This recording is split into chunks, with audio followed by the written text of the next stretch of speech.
আমি এখন মূল রান্নায় চলে আসলাম। এখানে আমি চুলাতে একটি ফ্রাই প্যান বসিয়ে দিয়েছি এবং তার মধ্যে দিয়ে দিচ্ছি ১ কাপ চিনি এবং সাথে দিয়ে দিচ্ছি ২ টেবিল চামচ পানি। এখন পানি এবং চিনি একসাথে নেড়ে মিশিয়ে নেব। চুলার ফ্লেম এই সময় মিডিয়ামে রাখতে হবে। এই বাদাম মুরগিতে কালার আসার কোনো প্রয়োজন নেই। চিনি পানির সাথে ভালোভাবে মিশে গেলেই চলবে। এখন বলতে চাই যারা আমার চ্যানেলটিকে সাবস্ক্রাইব করেছেন, তাদের অনেক, অনেক ধন্যবাদ এবং যারা এখনো আমার চ্যানেলটিকে সাবস্ক্রাইব করেননি, কাইন্ডলি সাবস্ক্রাইব করার জন্য অনুরোধ জানাচ্ছি এবং ভিডিওটি ভালো লাগলে অবশ্যই একটি লাইক দিয়ে দেবেন। আমার এই চ্যানেলটিতে টক, মিষ্টি, ঝাল সব ধরনের ভিডিও আপনারা পাবেন ইনশাআল্লাহ। কুকিং, বেকিং সবগুলো রেসিপি খুব সহজভাবে আপনাদের সামনে উপস্থাপন করব ইনশাআল্লাহ। যাতে খুব সহজেই আপনারা সেই রেসিপিগুলো তৈরি করতে পারেন। এখন আবার ভিডিওতে ফিরে আসছি। চিনি পানির সাথে মিশে গেলেই এর মধ্যে দিয়ে দেব ১ কাপ বাদাম।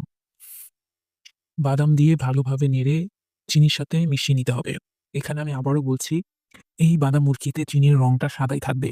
এইখানে চিনির রংটা লাল হবে না। যে বাদাম মুরগিটার কথা আমি বলছি লাল হবে, সেটার রেসিপিও আমার চ্যানেলে আছে। আপনারা চাইলে দেখে নিতে পারেন। আমি লিংক ডেসক্রিপশন বক্সে দিয়ে রাখবো। চিনি শিরার সাথে বাদাম দিয়ে নাড়তে, নাড়তে এভাবে ফেনা, ফেনা ভাব হয়ে আসবে। মানে চিনিটা একদম সাদা হয়ে যাবে। তখন আরেকটু শুকাতে হবে, আরেকটু জাল করতে হবে, যাতে চিনিটা সম্পূর্ণ ফেনা, ফেনা হয়ে যায়। যখন এটা ফেনা, ফেনা হয়ে যাবে, একটু ড্রাই মনে হবে, তখন ভাববেন এই মুরগিটা হয়ে গেছে, তখন আর নাড়াচাড়া করা যাবে না। তখন বেশি নাড়াচাড়া করলে বাদাম এবং চিনি আলাদা হয়ে যাবে। তখন আর সেটা ভালো লাগবে না এবং জমবে না। এটাকে এভাবেই ঠান্ডা হওয়া পর্যন্ত রেখে দিতে হবে। এখন আপনারা ভাবতে পারেন, ঠান্ডা হলে তো ফ্রাই প্যানের সাথে লেগে যাবে বা কড়াইয়ের সাথে লেগে যাবে। তাহলে কিভাবে আলাদা করব?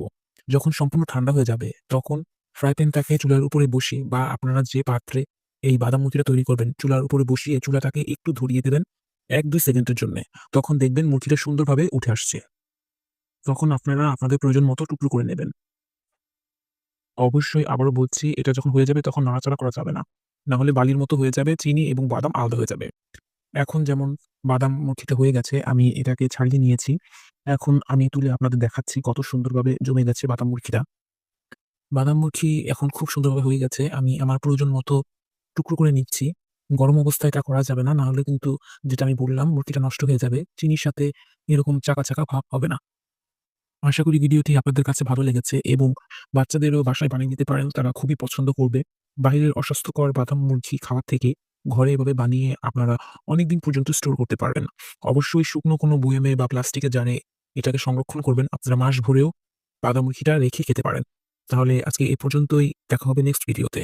সেই পর্যন্ত ভালো থাকবেন, সুস্থ থাকবেন এবং অবশ্যই নিরাপদে থাকবেন। আল্লাহ হাফেজ।